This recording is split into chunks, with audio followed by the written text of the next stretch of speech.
Biscayne. Yikes. 5 on the floor. Ride for my dogs. Where here's the thing. You can check the score. Hustle hard, couple scars, wearing bubble frogs. Just like Butler said, you in trouble, y'all. Kept the floor playing. Got it all band. Y'all seen the block. Stop with one hand. And Pat we trust. It's about have the guts. We're here to bring the heat. Y'all can hang it up. Welcome to 5 on the Floor, a daily insider show on the Miami Heat and the NBA, featuring Ethan Skolnick, Greg Sylvander, and Alex Toledo, plus others from the 5 Reasons Sports Network. All right, welcome to 5 on the Floor Live. You're on the 5 Reasons YouTube channel. Make sure you hit the like and subscribe buttons. Also, make sure you turn your notifications on. We need to start mentioning that. We got 21,000 subscribers. I think only like a couple thousand have the notifications on. You got to know when we're going to be doing content, because we do it all the time here, not just the Heat, but also the Dolphins and the other teams in town. All right, I'll get to who's here tonight. We did not no-show, even though the Heat did. So we'll get to all of that in a second. Do want to mention our sponsors. Let's start off with the first one, Prize Picks. Use that code 5, F-I-V-E. Get the initial deposit match up to $100. You go to prizepicks.com, go to the Google Play Store, the Apple App Store. Again, Prize Picks, download it. You can play 2, 3, 4, 5, 6 players together. Of course, we've got NFL games coming up this weekend, so you can play the NFL and the NBA together if you care to. MMA, boxing, it's all on there as well as NHL. And then, of course, when MLB season starts, they do that too. So go to Prize Picks, use that code, get the initial deposit matched up to $100. I'm not blaming Bam for tonight. I just missed. They gave us a free Luka square tonight, and Bam didn't hit for Brady and I because the Heat played so poorly that they had to take him out. All right, we'll get to our other sponsors in a minute here, but I know people are going to want to get in on the comments tonight. And here's all I'm going to say, all right? Every time we think that this team is starting to make some progress, this happens. And that is just the kind of season it is. And it's just like 2 seasons ago where we had these moments where like, okay, they're making progress. Oh, they're not. So you have that kind of performance in New Orleans. You followed up in Dallas. Dallas, that building's been a house of horrors for them at times, so it's not totally surprising. But here's the issue tonight, okay? The issues tonight, the reason that this is problematic for me is that you went against a team that likes to slow it down. Crotty kept talking about that, right? Like, and the Heat like to play at a slower pace. So you had a team that actually likes to play at your pace, and the end result was getting absolutely blown off the floor, shooting 20-something fewer shots than you typically do because you couldn't even get up to your own pace against them. And the one constant this entire season, which is sinking them, and I just don't know what the solution is they cannot shoot. They just can't shoot. And you're not going to win games where the other team's making 13, 14, 15 more threes than you. That's it. There's nothing really else. We're going to try to talk to you guys tonight, but there's really nothing else to talk about. Like, yes, Jimmy was doubled. Okay, well, they have to learn how to counter that. Bam and Oladipo played with some aggression. Bam, I love the way Bam fights through early troubles these days. Like, when he doesn't play well early, he keeps fighting. He and Oladipo were the only guys playing. And Tyler, look, happy birthday, okay? Was pretty good early offensively. That third quarter stretch was atrocious. It basically cost them any chance to get back in the game. He was fouling all kinds of shooters, wasn't making good decisions on offense. They forced no turnovers tonight as a team. They got nothing from their role guys. Like, name a role guy who did something for them. I include Kyle Lowry as a role guy these days, okay? So I know he's not paid like one. They got nothing from him either. So, I mean, Greg, I'll start with you on it. Where we go here, because the fans are screaming for trades, and after nights like tonight, like, this felt like one of those cataclysmic kind of, okay, something has to happen now. We don't have the excuse anymore that not everybody can be traded. Everybody can be traded now. So where are we? It feels like inevitably the team needs some sort of shakeup. We can't run from it. Like this on again, off again stuff. And then particularly like tonight, the ball movement, 15 assists is the lowest assist total that they've had all season. They had as many turnovers as they did assists. Like, it's just completely disjointed. And it's just interesting to see that they threw coverages at Jimmy that made the rest of the team kind of paralyzed it to a degree. And what the hell do y'all think is going to happen in the playoffs? So I think we also need to acknowledge that some of who they've played recently has helped them win some games. And maybe we should pause the brakes on how much momentum they're building. And I hate to say that because I feel like a schizophrenic and I don't mean to make fun of that at all, but it's more like the last show, I'm like, this team looks like they're a piece away and they're a contender. And now tonight, it looks like it's falling apart. This is a great comment from Alan. We're going to read more of the comments as we come in, but most of the comments are essentially saying this is who they are, right? Like this is who they are, and I think at a certain point we have to acknowledge that. I saw Jason's comment earlier. We always appreciate the super chat. Kyle's averaging 3.8 assists over his last 11 games. What exactly does he do on the floor? You guys understand the game better than me, so please help me. What does he do? We can't get a player like Monte Morris to do. Honestly, Monte Morris would be an upgrade at this stage. I'm sorry, like.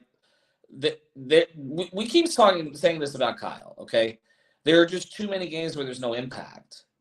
There's just no impact, Brady. Like, you get out of it and you're like, I'm not counting on him. See, that's where we're at right now, okay? I am expecting Oladipo to perform. I am not expecting Kyle Lowry to perform. Now, just think about that. Like, think about where they are contractually, what Oladipo had to fight his way back from.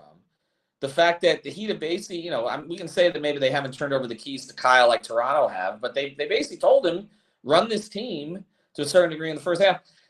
I expect nothing. He's a role guy at this stage, and I don't know where they go with it because you can continue to roll it out and have an occasional good game, but he may know it. I did not know he was on the floor tonight. Yeah, he had 2 early fast break buckets, and then I don't remember anything that happened after that point, to be completely honest. And I know the question was what does he do? And I think that's the problem right now is we were talking about in our text chat earlier. Alex kind of pointed out the fact that his issue with it was the fact that he's just not shooting anymore.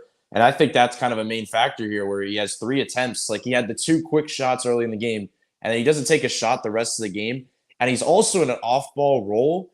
And if you're going to be in an off-ball role, if you want to talk about 3.8 assists, if you're going to have less assists because you're in an off-ball role because you want the ball in the hands of Bam more and Tyler more and Depot more, you have to be able to hit the catch and shoot 3, or at least take the catch and shoot 3. So that's kind of where my problem is with it at this stage, that there's not really much offensively, specifically to your point earlier that you talked about when the game slows down. Both of his buckets tonight came in on the break when they could speed things up. The fact that Miami likes to slow things down and get into the slow-paced game, and now you're in this back-and-forth half-court game with the Mavericks, that is not, at this stage, Kyle's game. He's not a half-court player at this stage because he's not taking half-court shots. And then, obviously, the defensive stuff is a different story because you have guys like Caleb and Jimmy who would supposed to anyway. Kyle would not be at any stage of his career guarding Doncic. But having to take on these other matchups, and he's supposed to be off the ball defensively. So there's just it's tough to kind of measure, I guess, because he is in that role player stage. But to just finish it out really quickly, I'll just say the thing that stood out most to me in this game, and I know Greg was just hitting on it, was the fact that they really just put on display the way to guard the Heat. That was my takeaway from this game. And I said this when we used to talk about it before. We used to focus so much on the fact that Philly doubled Tyler. And we were we were so focused on the fact that Tyler, how he was dealing with it. And my takeaway was why are they doubling Tyler? In a playoff series against the Philadelphia 76ers, why do you want Jimmy Butler to just pick you apart? That's kind of where I come down on it. And then you see a game like tonight where then if you just take Jimmy Butler out of the game plan and just double him off the catch and say, we're not going to let you get to the rim, we're not going to let you dribble, we're not going to let you play make. We're going to force you to just give the ball up, and we'll just bet on our rotations. And how do you combine a game plan where you're doubling Jimmy and get it out of his hands, and a game where you shoot 14 threes through 3 quarters? If there's an absolute balance that you do not want to have, that is the balance. And the funny thing is that I literally remember doing a podcast after a game in Dallas last year. The same exact thing happened. Dallas loves doing this thing to Jimmy. They put bigger defenders on him, length on him. I remember we were talking about Maxi Kleber guarding him and kind of late in the game, and it was all jammed up. They always do this to Jimmy, and it feels as much as you don't want to put it out there in the air, this is the blueprint to kind of stop them offensively, especially at this stage where at least last year you can get by it a little bit because they were the number 1 3-point shooting team in the entire NBA. Now they're 30th. So if you take Jimmy Butler out of the game plan, don't let him get to the rim, I don't know what you have offensively. And then you have kind of your role players that aren't providing really anything. It's Oladipo who's saving you. It's Tyler for a first half that's saving you. So it just feels like the inconsistencies there were really the problem, I guess. All right, a bunch of comments coming in. I want to get into one more Kyle question with Alex, and then I want to move off of Kyle because I feel like, honestly, we're almost spending too much time on Kyle overall. I think the Jimmy point is more salient tonight because, honestly, the Lowry thing to me is lost cause. I mean, that's where we're at. I know with the money it shouldn't be, but it just doesn't look like this is ever going to get right. This comes in from Leo. When will Spo be held accountable for his awful game plan rotations and lack of adjustments? I think, again, some of this is roster-based, and we have been critical of Spoelstra lately. I thought we talked about the game the other night. Poetic lifestyle, we're just not good enough against teams with great superstars. Typically, they play well against teams with superstars. They take – I mean, Doncic has terrible numbers against the Heat compared to against every other team. Alex, let me get to this real quick on Kyle, though, because and then I do want to get off of him, okay? Why can't he be Mario Chalmers? Why can't he just be a quality catch and shoot? He's been a good three-point shooter over the course of his career. Like, if the ball's not going to be in his hands, like, can't he impact the game in that way somehow?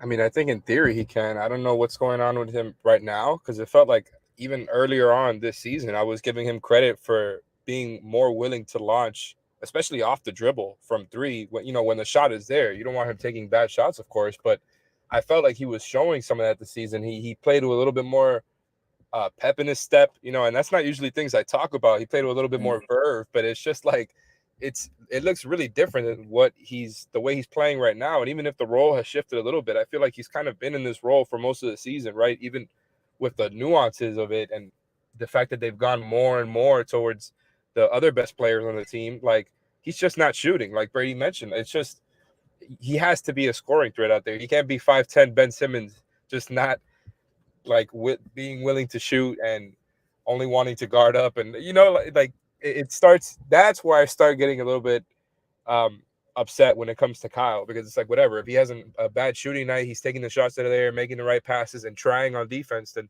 that's what you want from him. But if he's just not shooting, then yeah, he's not making an impact. And at that point, it's like, well, if he needs the ball in his hands to make an impact, then yeah, I'm going back to what you were talking about earlier on about bringing him off the bench. But that's if he's not willing to shoot. All right, I want to mention Lynette because she just posted a comment in here. She's here in the comments all the time. That reminds me that we are sponsored, as always, by our friend Lynette. You can find her at insurancebyLynette.com, Aggressive Insurance. You can see the phone number right there, 954-581-8800, or go to insurancebyLynette.com. You need any kind of insurance, she can provide it for you. She'll sit down with you, go through everything with you, and I'm sure you'll probably talk a little bit of heat as well. Go to insurancebyLynette.com so you have everything there. The life insurance, the renter's insurance, and of course the car insurance. If you have a bad driving record, she is the person to go to. She will make sure that you are able to get insurance so that you can continue to drive. So go to insurancebyLynette.com. Again, we mentioned the phone number, 954-581-8800. Let's talk about Tyler, okay? Because here's the thing with Tyler. Yeah, happy birthday. Kept him in the game for a little bit early. He and Oladipo were the two guys who seemed to be finding some offense. But you can't have a stretch like that, like on the road, like that little 3-minute pocket. Like if they had any chance to get back in the game, it was not happening. We can talk about maybe a bad call in here or something like that. But Brady, I'll go to you on this. Like their best players to win, especially on the road, their three core guys all have to play well. And you can't, it's not just about the points that you put up. It's also the other things and not getting cooked defensively and not kind of getting, I felt to me like he lost his head a little bit there. We don't see that from him a ton, but it really cost him tonight. Yeah, for sure. I felt like, to his credit, I feel like in the first half, he was getting to his spots. Like it was in that mid-range area. He was getting to the floater, the pull-up.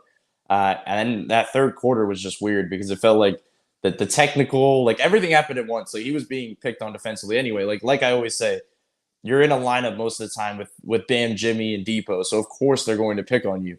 And it felt like Luka was kind of having his way against Max and Tyler. Like he was going at both of them in isolation, and the Heat were kind of. The funny thing is, sidetrack really quickly. Is like I feel like I've watched them so much where everybody does the same game plan. You throw a double at Luka. Their shooters were just hitting tonight. Like that was also another factor that was like. He was swinging and they were hitting, and it was like, okay, this is going to be a long night because most of the time that's not the case. Like that is not usually what's happening.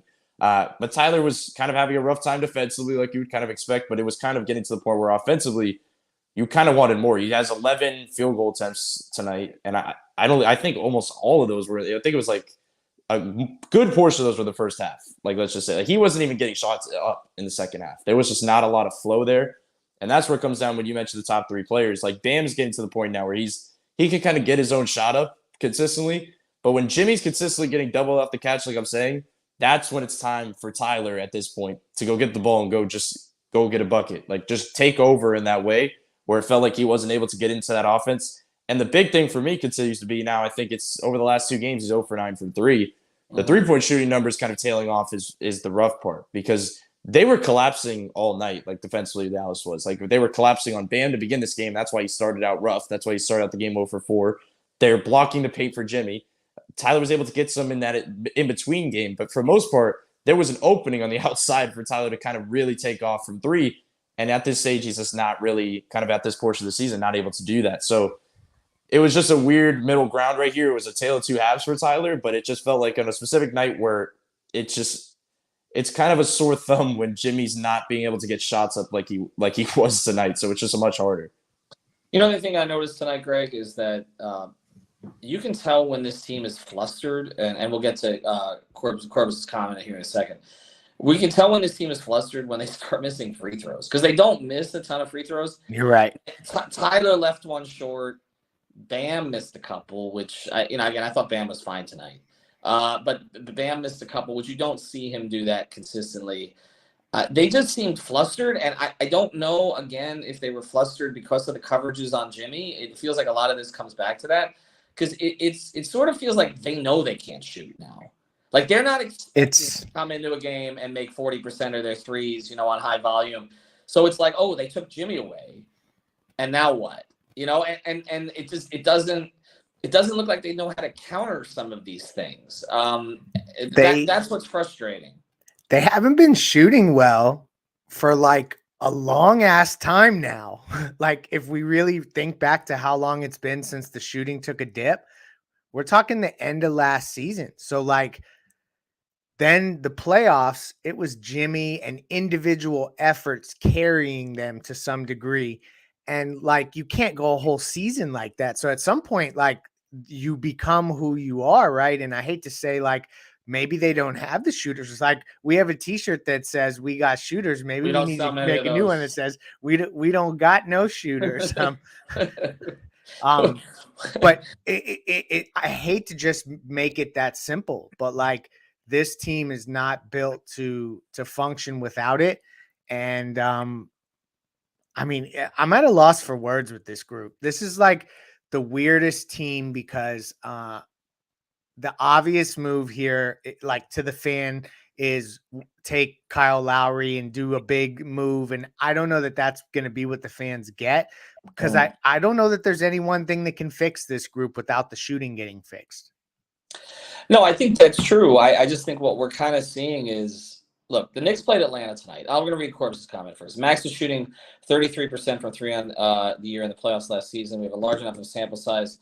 He has value. He's the one they need to move for a pick or player. If they're not going to resign him, they're not going to resign him, they need to seriously consider that. I've said that. I think we are at the point where, when we start talking trades, that you have to get used to the fact that Max, Gabe, and Caleb may be in those trades, okay, in some direction, if they're really going to shake this thing up.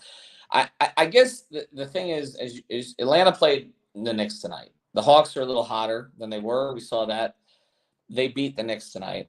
And I just think when you see the inconsistency of those two teams, that's where the Heat belong right now. Like, that's the pocket of teams that they belong in. Like, they don't right now belong. I mean, you're shaking your head, Alex, but with this kind of shooting, like, you don't belong in the Milwaukee, Boston Nets with Durant, Philadelphia group. You belong with that Atlanta, New York group, honestly. And thankfully, you're ahead of the Toronto group. But those teams have been inconsistent, just like Miami has been this year. I think the Knicks know better what they're going to get right now out of, say, Randall and Brunson than even Miami knows what they're going to get consistently out of really anybody but Bam. I mean, you don't know if Jimmy's going to play. Tonight was a little bit of an anomaly in terms of performance, but It's where they are. Yeah, and I really, couldn't agree more, especially with everything that Leif was talking about there, with just how long the lack of shooting has been going on. And I never want to blame it on any one person. I just thought the Max thing was funny because it very much felt like in the same tone that we were, everybody was treating Duncan last season. And it happens, right? Like somebody comes out unexpected.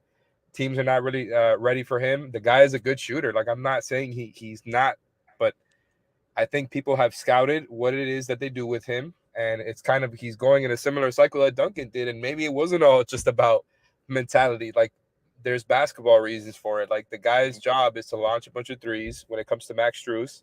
And sometimes it's not going to go down. And they need him a little bit more than they should, right? Not that you can't trade Max because of that, but it's like, if you're trading Max, you better be upgrading the shooting with whatever you're getting back, because that's just, I don't know how that's going to help you, even if you do get a 4 in a trade like that. So it's just, to me, like this blueprint, and I know I've said this before just too many times already. It's the thing is now, it's like the blueprint is not working. It just looks like a slightly better version of what's been going on all season because their defense is a little better. You have Gabe and Depot who are adding to, your playmaking and defense. So they're just, they're not losing as many games as before. They're beating teams that they should now, but it's just a slightly better version, right? Like they've done a good job lately, but all of that has been based on them being able to dominate on defense, force teams into turnovers, which, by the way, that was just the biggest thing tonight. I posted it on our Off the Floor feed, the fact that the Mavs had 31 points off turnovers to the Heat's 10, and the Heat committed 5 more turnovers than the Mavs. And the Heat have been very good at winning that, right? Especially when in this stretch where they've won more than they've lost. And so just off of that, the fact that they were even worse than usual from 3 and that Jimmy had a bad night, it's just, that's it from there. Not to mention the Mavs, like Brady mentioned earlier in the show, your game plan did not work because you took that gamble that the Mavs shooters were not going to hit enough. They hit 17 threes on a high percentage. So everything kind of reared its ugly head and just went completely opposite of, the way that he wanted it to go. I don't know how much of it was like a spoke game plan thing. Like somebody mentioned before, he threw everything out there and he mixed it up almost as much as you could have. It was just everything went completely against the Heat's favor tonight. Well, look, we keep seeing this too. We keep seeing like mediocre 3-point shooters get off against Miami. But by the way, he ended up having to depend a little bit just too much in that in-between mid-range. Like they've been good at it, but that's kind of what they end up settling for when all the other shots are not going down and they're not able to get lanes towards the rim. They keep allowing mediocre 3-point shooters to get off against them, and yet their own supposed good 3-point shooters are not shooting the ball well. And I do think there is something to the way that Max has been scouted, but it's also the fact that they don't really have 2+ 3-point shooters on the floor at the time, most of the time. If you're in a starting lineup where Kyle is reluctant to shoot at all, okay, Tyler's in a bit of a slump. We know Jimmy and Bam are not 3-point shooters. This keeps coming up, and it is a reality. And look, their 2 best players are not 3-point shooters. They are one of the few teams in the league where neither of their 2 best players is a 3-point shooter. It's just it's very counter to the way that most current teams have been built. And so, that. Meanwhile, I'm getting texts from friends that Heat should trade for LeBron. Yep, just make that happen, even though that actually can't happen before the deadline. Wait till June. Is right, exactly. But the thing is, like, you when you have that kind of construction, then every one of your 3-point shooters has to be willing to shoot and shooting at a high level. They don't have any of that right now. They had, Gabe playing well for a couple of games. Max had a slightly better stretch, but it's not like they're throwing a bunch of shooters on the floor and, okay, one guy is slumping, but another guy's picking it up. There's literally nobody doing it. And this is why we keep coming back to this. Everybody keeps talking about the power forward. I agree with the whole power forward situation, but they need a shooter more than they need anything else. Like, none of that is going to matter. Shooting forward. Unless listen, in the 15 games in December, Tyler shot 42% from 3, and he's on the season at right around 37%. Mm-hmm. Like, if they could just get everybody up to that percent, like, that would be fine. It's the issue is that you got all these other guys around him that can't shoot, like Kyle. And so that's where, when you talk about needing a shooter, I don't necessarily know that Tyler's the big issue there as much as that just all these other guys that were specialists are not so special at that special skill right now. Well, it's a specialist problem. I mean, other teams have specialists that are contributing. The Heat don't have that kind of specialist. And the thing with Tyler is it's exacerbated because when he has defensive issues and he's not making threes. But obviously, we don't put Tyler in the same category as the others. All right, I want to mention one more sponsor here, and then we're just going to get to some comments and let you guys kind of finish this thing off. I'll try to get to them quickly as we go forward. We do want to mention ODMPSI.com. That's ODM Performance Solutions. You're looking for C-suite level leadership all the way down. Also, call centers, they can run that for you as well. Go to ODMPSI.com. That's ODMPSI.com. We will give you the ODM Performance Solution of the game. We've kind of given it to you already. They need to shoot the ball better. It's just really that simple. Let's get to some comments here. So, Jason, the way the role players are playing this season, there's no justification for overpaying any of these guys going forward. Also, Caleb isn't a 4. I guess the only positive to look at here, Greg, and we'll close it here, is that, fool's gold didn't stay gold the whole year.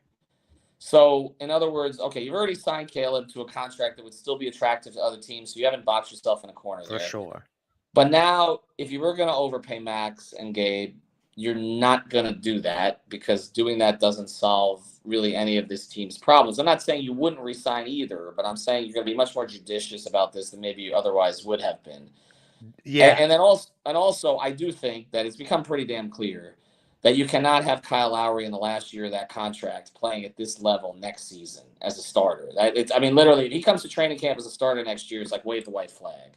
So I feel like at least they've gotten some answers on some of that stuff.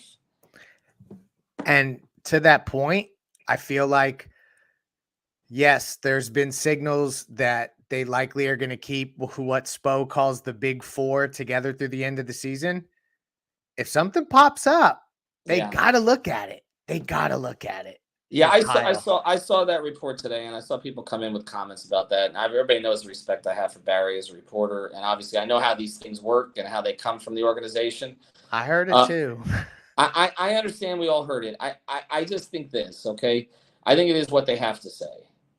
I just come back to that. I think it's what they have to say is that Kyle's still part of the big 4. You cannot devalue your own player and then try to move him. It's one thing it's one thing we talk about not like showcasing a guy. Okay, I don't think they do that just to try to trade a guy. They don't do that like other organizations do. But you're also not going to basically take Kyle out of your big 4 and say, oh, by the way, he can still play. It's just not working in our system. I don't think that they're going to do that right now. I think they understand that this is not enough, okay? I know Heat fans think they're asleep at the switch. They're not asleep at the switch, okay? They were waiting for contracts to become vested, so they have all their options here together. And then it may take a little bit of time to get this thing done. I mean, they're exploring options around the league. I know they've been talking to teams, but I think that they're boxed in a little bit right now. I'm not going to make excuses for them because we did that with the Mitchell and Durant thing this summer. They're boxed in a little bit, but I don't think a lot of teams around the league are really clear on what they're going to do right now. And Brady and I have talked about this on Step Back, but pretty much everybody's average this year. I mean, there's not that many sellers. No, I mean, we're talking about the Heat's record, and I'm like, okay, well, they have a better record than Golden State, which just won the championship. They've got a better record than the Clippers. They've got a better record than Phoenix, which won 60-something games last year. So I'm not excusing it. The Heat's performance has not been good enough, but it is a reason why it's a little harder to see, okay, who's trading guys right now or who thinks that they're going to try to move forward. I think there's going to be a lot of shuffled pieces.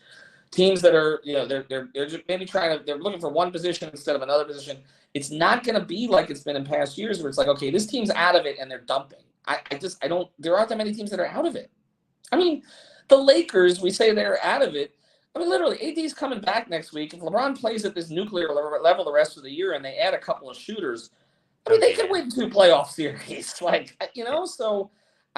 just think that's where we're at. All right, thanks to Brady. Thanks to Alex. Thanks to our sponsors, insurancebylinet.com, ODMPSI.com, and Prize Picks. Use that code 5. 3 of us will be at the Pelicans game on Sunday. So we'll have coverage for you there. Make sure you turn on your notifications. We'll have more coverage throughout the week. Thanks for all the comments today. And always thank you for the super chat. I hope I got to all of them. Have a good night.